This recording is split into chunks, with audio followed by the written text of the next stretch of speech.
പൊതുവിപണിയിൽ അരിവില വർധന തുടരുകയാണ്. ഒരു മാസത്തിനിടെ 10 രൂപ വരെ കൂടി. ജയ അരിക്കാണ് തെക്കൻ കേരളത്തിൽ വലിയ വർധന. തിരുവനന്തപുരം ചാലക്കമ്പോളത്തിൽ ഇന്നത്തെ മൊത്തവ്യാപാര വില 39 രൂപ 50 പൈസയാണ്. ചില്ലറ വിൽപ്പന വില 42 മുതൽ മുകളിലേക്കും. ഒരു കിലോ അരി പുറത്ത് ഹോൾസെയിൽ റീറ്റെയിൽ വയ്ക്കുന്നത് 45-50 രൂപയ്ക്ക് ആവാൻ പോകുന്നെങ്കിൽ ബുദ്ധിമുട്ടുണ്ട്.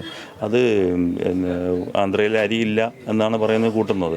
അത് നമുക്ക് സ്ഥാനം കിട്ടുന്നില്ല. സുലേഖയുടെയും വടിയരിയുടെയും വില മൊത്തമായിട്ട് എല്ലാ അരിയുടെയും വില മൊത്തമായിട്ട് കൂടിയിരിക്കുകയാണ്. പല ഇനങ്ങളും കിട്ടാനില്ല. പാക്കറ്റിൽ വരുന്ന അരിക്കും ക്ഷാമമുണ്ട്. വൻ വില വർധനയും. ബ്രാൻഡ് അരിക്ക് വലിയ ക്ഷാമം. ബ്രാൻഡ് അരികളൊന്നും കറക്റ്റായി കിട്ടുന്നില്ല. അതാണ് ഏറ്റവും വലിയ പ്രശ്നം. ആന്ധ്രയ്ക്കൊപ്പം തമിഴ്നാട്ടിൽ നിന്നുള്ള അരിവരവിലും വൻ കുറവുണ്ട്. മാറ്റിയാൽ പൊങ്കാലയ്ക്ക് വന്ന് ചമ്പ പച്ചരി ഇല്ല. ചമ്പ പച്ചരി കഴിഞ്ഞ പൊങ്കാലയ്ക്ക് നമ്മൾ ഇപ്പോഴേ ഈ സമയത്തൊക്കെ 10-100 രൂപയ്ക്ക് ചമ്പ പച്ചരി സ്റ്റോക്ക് ചെയ്യണം. വാഹന വാടക കൂടിയത് അരിവരവ് കുറച്ചെന്ന് വ്യാപാരികൾ പറയുന്നു. പെർമിറ്റുമായി ബന്ധപ്പെട്ട പ്രശ്നങ്ങളുമുണ്ട്.